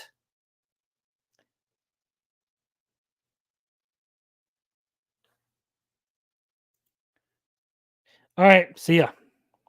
Nice of you to show up. It was really funny actually seeing you comment on the video I did covering your book or your Kickstarter, I should say. That was not something I was ever expecting to see. So, thanks for showing up, man. Nice having you around. But back to Your Eternity. I liked the first season. I thought it did really well carrying a story, but the second season I thought it felt like it went off on a bunch of unnecessary tangents and covered a lot of things that like should have probably been like more nuanced, covered in like their own individual sections instead of just all being lumped into one season. I didn't like that they skipped over like 200 years worth of history with the like I think it's like Hayase's descendant or whatever, her like great great great great grandchildren or something, and they're all obsessed with Fushi. I did not. I didn't think they did that well.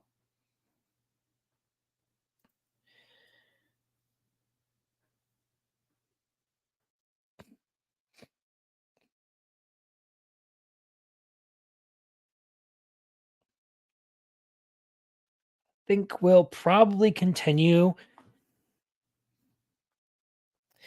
If Roland doesn't show up in like the next 20 or so minutes, or at least like message me about something, I'm killing this stream because I've run for almost 2 hours now, and I'm just gonna go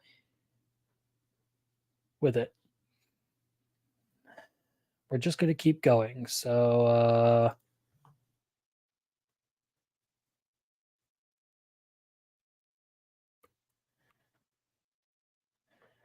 let's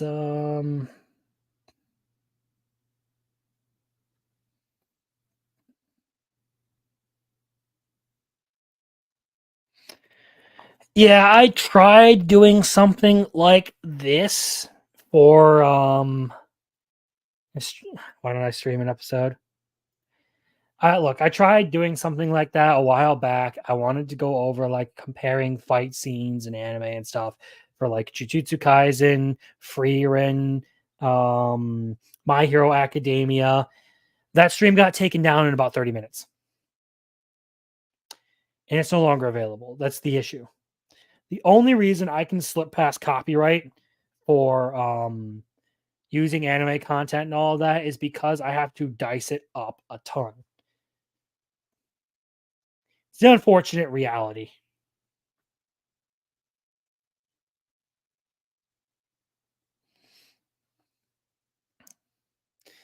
The sad, sad reality of it all.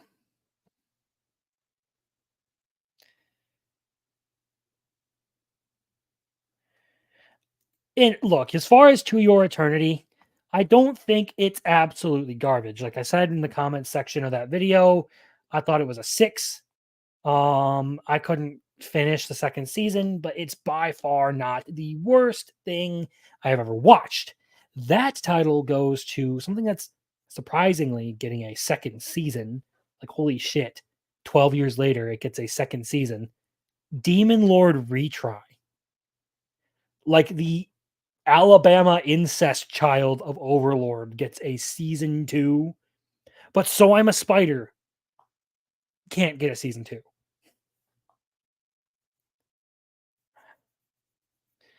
Like, what the actual crap is up with that? Isekais, am I right?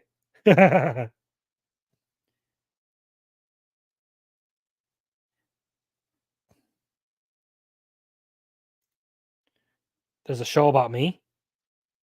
Actually, yeah, it's oh, I'm gonna regret saying this. It's called Undead Unluck, and basically in the show, you have a bunch of like people who they're called negators, and they have this ability to like just straight up say no to a certain law of reality. So, like, one character he has undead, which means he can't die.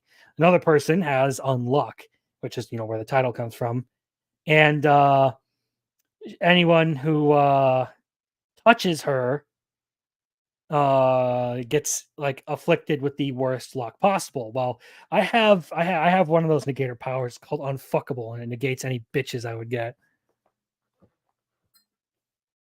There you go, Ronnie. There you go, Pilgrim. Do with that clip whatever the fuck you want, because it's going in a video someday when I review this series.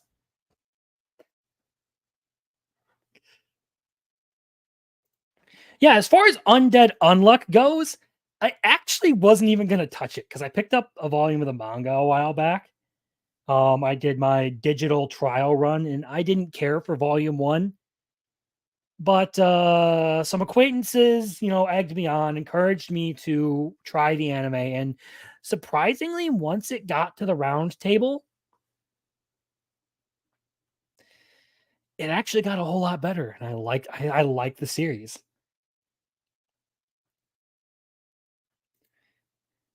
Yeah, yeah, I know. But like the whole clip that started his video he made about me was one that I gave him. So, which ironically was talking about another like hilarious like trash anime. I need to catch up on Ragna Crimson too. That's something I haven't done for a couple of episodes.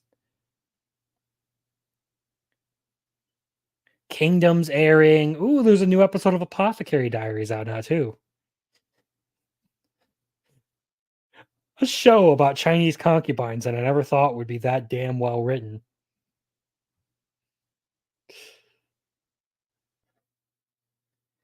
See, that's one of the things.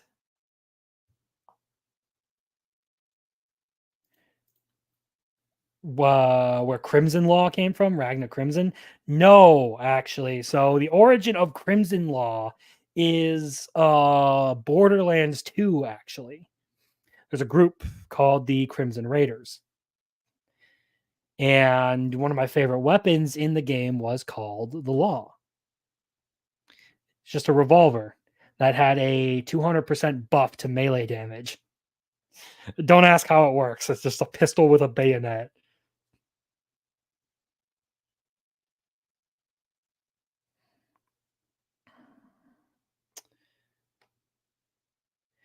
So here's the thing.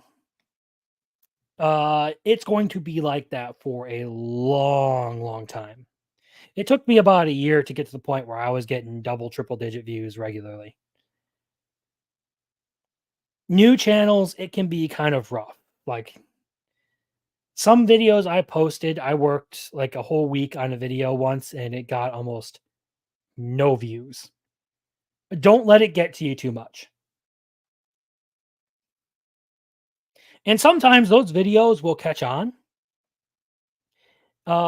days later after you post them. So like the Hunter x Hunter video where I think that you found my channel. I posted that 3 weeks ago. For the first week, it did nothing. It got like 40 views. And then all of a sudden, it it got legs and it just ran. And now it's one of my most viewed videos and most liked videos of all time. So yeah, you look, the low view count and all that stuff, you're gonna have to suffer through that. It's gonna hurt that you'll like pour your heart and soul into a project and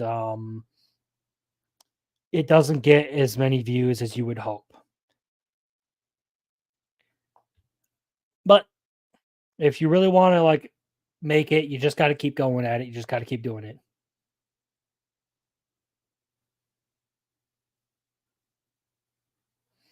Just got to keep going.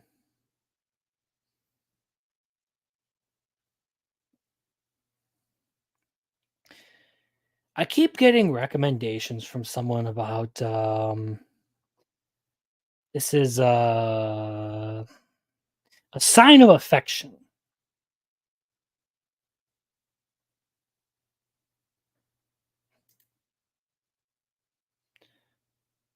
I'm assuming your channel is just under your name here, right? I wonder if I can find it.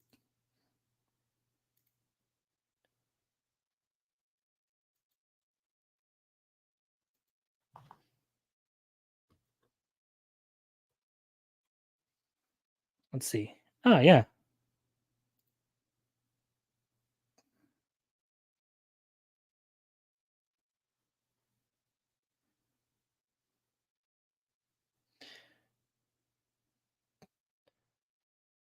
Yeah, so like your first video got 91 views. So that seems about right.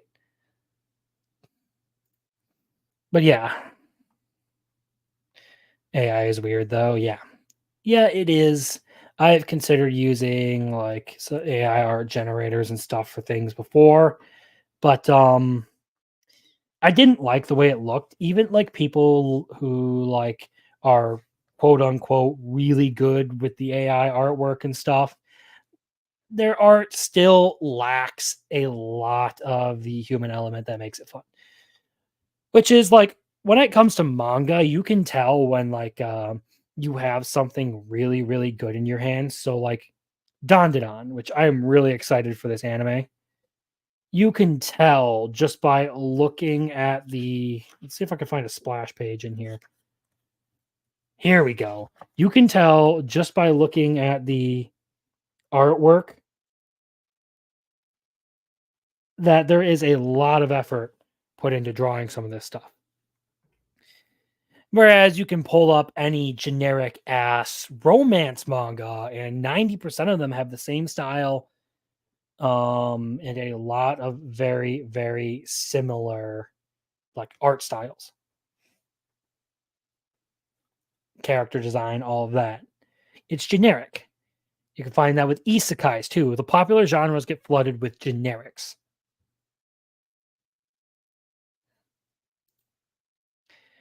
Oshinoko is amazing. Aka Akasaka did really well with Love is War. Well, hello there. It's been quite a while since I've seen you in here. I know you showed up at the end of one of the shows recently. But yeah, the Oshinoko is really good. My point is, you get like the okay tier, like the B tier romances.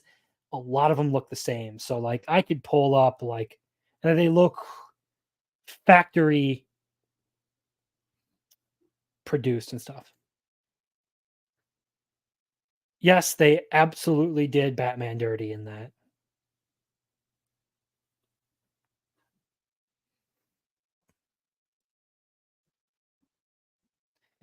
I Yeah, I gave my opinion on that in last week's stream and in Thursday's video about how wasted Conroy's last performance as Batman was in that game. And they did want to bring him on for Batman Caped Crusader, but he passed away before they could do it. And that hurts so much to hear.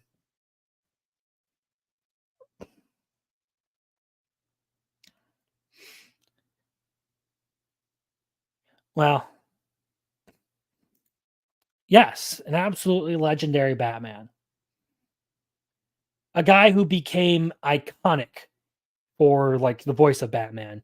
Part of like it was part of my childhood, my teen years, because of Batman the animated series, because of Justice League, and because of the Arkham games. As far as the Crisis movie goes, from yeah, thanks, man. Thanks. I appreciate having people here to chat with. It's always fun to just kind of like sit here and talk about some chill anime stuff, which is why I usually drag these out a little bit. Hope you have a good one. Keep pressing on with the channel stuff. But yeah, back to Crisis. Crisis. So the issue with this is the rumor running is that he'll probably only get a few voice lines. I really wish that it was like going to be like a big project, but considering it's Crisis on Infinite Earths, we can probably assume he's just going to get a cameo, which technically will be his like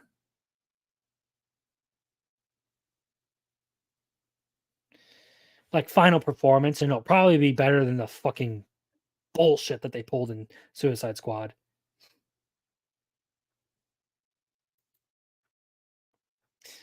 A piss bait. Oh, sorry. I thought you said a piss baby man feminist. I was just like, that is the greatest insult I have ever heard. No, possibly a male feminist. Yeah. So I covered this in the video I did on the Suicide Squad stuff.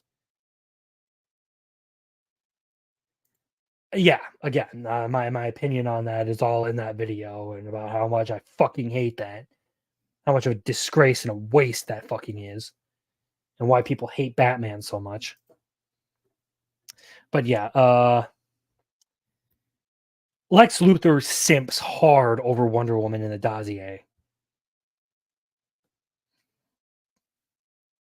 Like he goes like he gets so fucking thirsty. Like this dude like the kind of guy who would thirst over e-thoughts and hope to get him to fuck him or hope to be able to fuck her just by giving her $10,000 out of his life savings.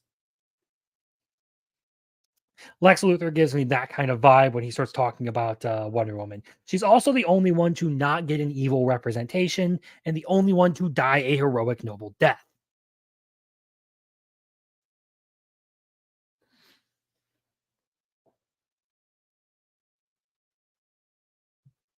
My mouse just died on me. Okay. Nothing has been going right tonight.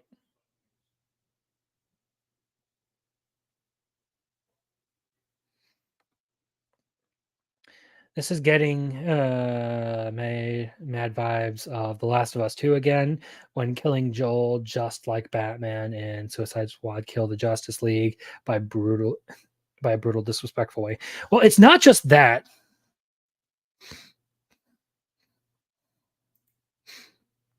Was sad over her death because yeah,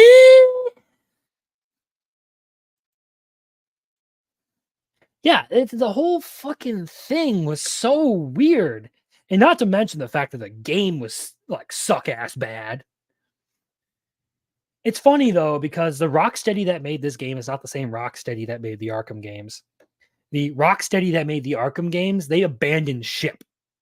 This is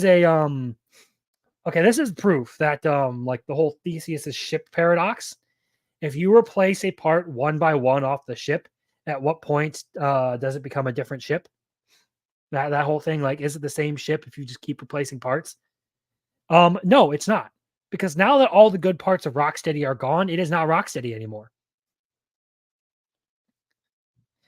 The Rocksteady we loved, the ones that made the Arkham games that everyone fucking loved, they're a different company now. The leaders of that went and they started their own dev studio again. And they took some of their staff with them.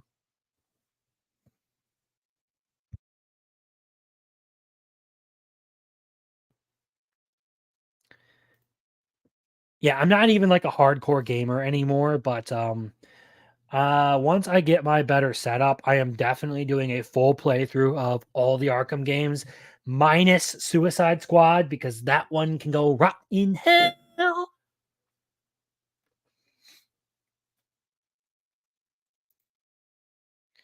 Yes.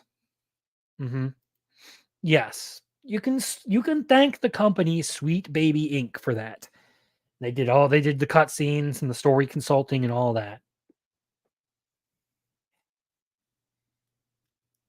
But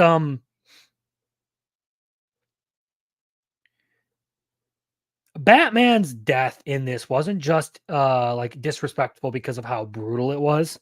It was disrespectful because of the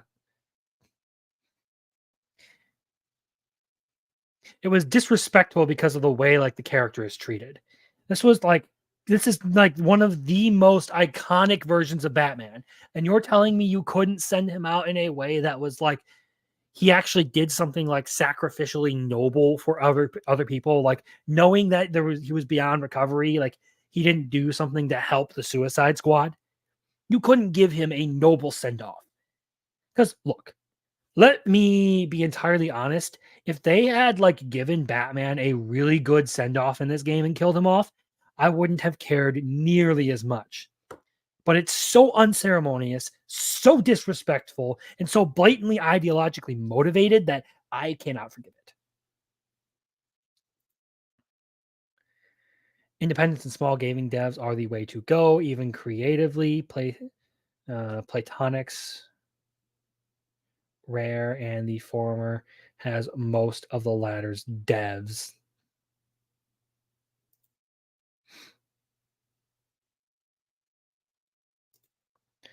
Yeah, the Arkham Batman that dealt with an entire fucking rogues gallery in one night. In Arkham Knight.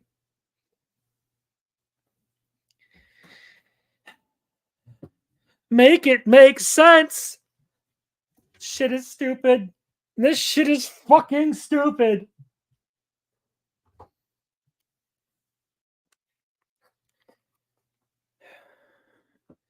But look, if you want good Batman, I find a lot of like the like graphic novel stuff that you can find at like your local comic shop, like Batman Year One, that kind of stuff.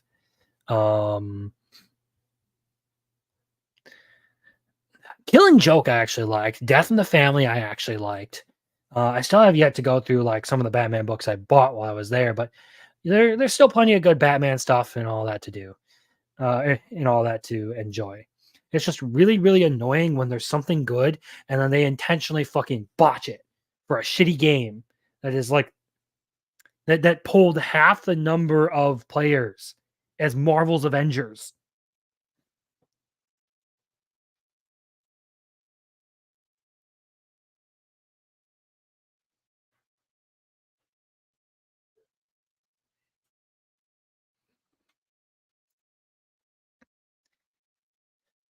Both the book and the animated movie. Killing Joke, I'm assuming. Dark Knight Returns. Yeah, that's actually something I need to get to because I keep seeing it. It looks fucking awesome. And I'm a fake fan. I'm a fake fan. But look, my love for Batman comes from Batman the Animated Series and the Arkham games. That's like what fueled me as a kid and as a teen. Sorry, I hope you didn't hear everything that's happening outside of my room here. So a little bit of elaboration here, and then I think I'm going to call it a wrap. I question the thoughts on Suicide Squad Kill the Justice League failure. I went hard. What you say? I'm not tracking what you're trying to ask me here. If you're trying to ask if I think that the game was like a hard failure, yeah, I think player numbers and refund searches kind of prove the fact that nobody is.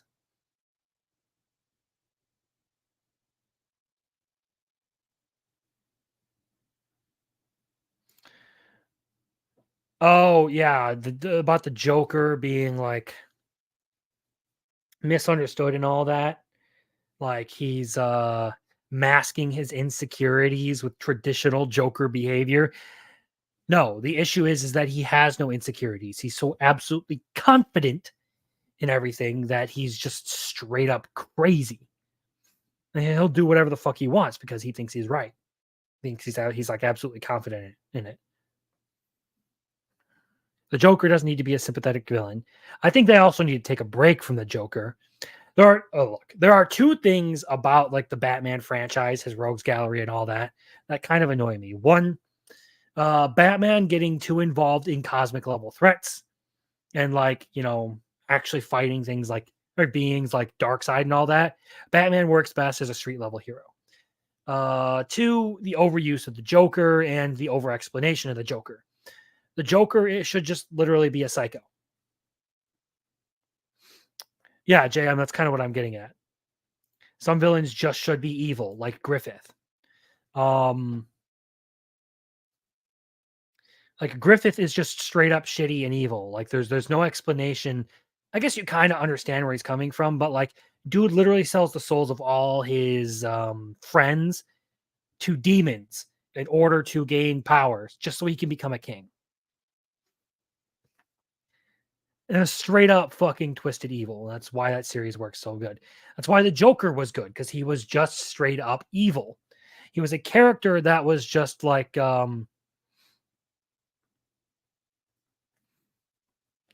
was just a character who was like just evil. He's psychotic, like insane. and does evil things just because he can. Killing Joke. Yeah, actually, I did think the Killing Joke handled it pretty well. Like, it's kind of like a maybe. Yes, both of these, like Sauron and Melkor in Tolkien, they're evil. Yes, absolutely. And don't forget what Griffith did to Casca. Yes, that's my point. Griffith, like what he did, like what Griffith did to Casca, just because he was spiteful towards Guts. Can't mention it on stream because that will get me in big trouble. But yeah, I mean, villains have to like these are okay. Look, this is coming from a group of people who have no absolute who have no absolute moral compass. Everything is relative, right? Which is why they can justify everything and unjustify everything at the same time.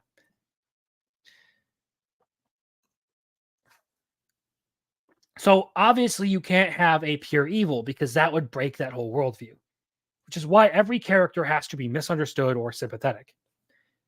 An empathetic villain is cool. That's why Thanos was such an effective villain for the MCU until his defeat. That's why Madara Uchiha is one of my favorite villains of all time. He has this twisted way of like looking at world peace, where he's basically going to subjugate everyone with an all-powerful illusion and force them into basically a vegetative state so that no one will ever fight and everyone will be happy. But his whole world's a lie.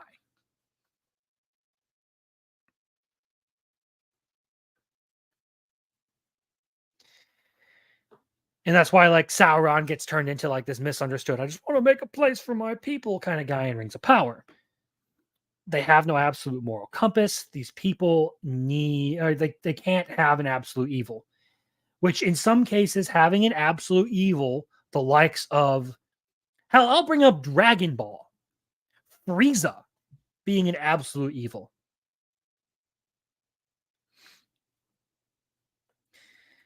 It's perfect for it. He's one of the greatest villains in there. Perfect Cell, another great villain from that series. Sometimes just having someone who's shitty and evil works. Because guess what? Sometimes people are just shitty and evil. Now, there's a certain tiny mustache man from history that they would tell you is absolute evil. Then he wasn't just misunderstood. But then they'll turn around and tell you that everyone else has to be misunderstood or the product of their environment. And you can tell that this is starting to get to me a little bit because I have loosened up and started talking a whole lot more. No, the funny German man. But yes, Stalin does fall into that. Fuck Stalin too.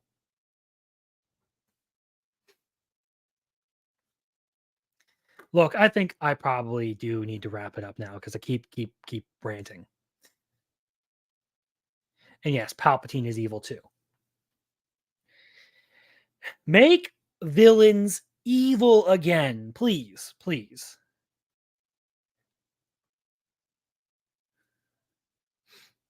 I think it is.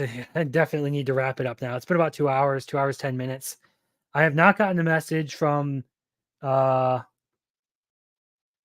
Roland. Damn it. Oh, my camera just decided it was going to fuck off. Okay. Yeah, this is definitely a sign. From the silent films. Yeah, his like twin or whatever. His counterpart. But yeah, thank you to everyone who has been here, to JM, to Pilgrim, to Black. See, it keeps scrolling. Darky Dark, I know you were here. Is Deku, thank you. All of you guys showing up. It really does, mean quite a bit to me that you would give me the time to just listen to what I have to say and sit here and chat and have fun. I appreciate everything that I get from all the supporters, all the viewers who, even like give me a few seconds of my time and then a few seconds of their time and then call me creepy in the comment section. Fine. I get it. But y'all have a good weekend. If you're into sports ball, I hope you enjoy the Super Bowl.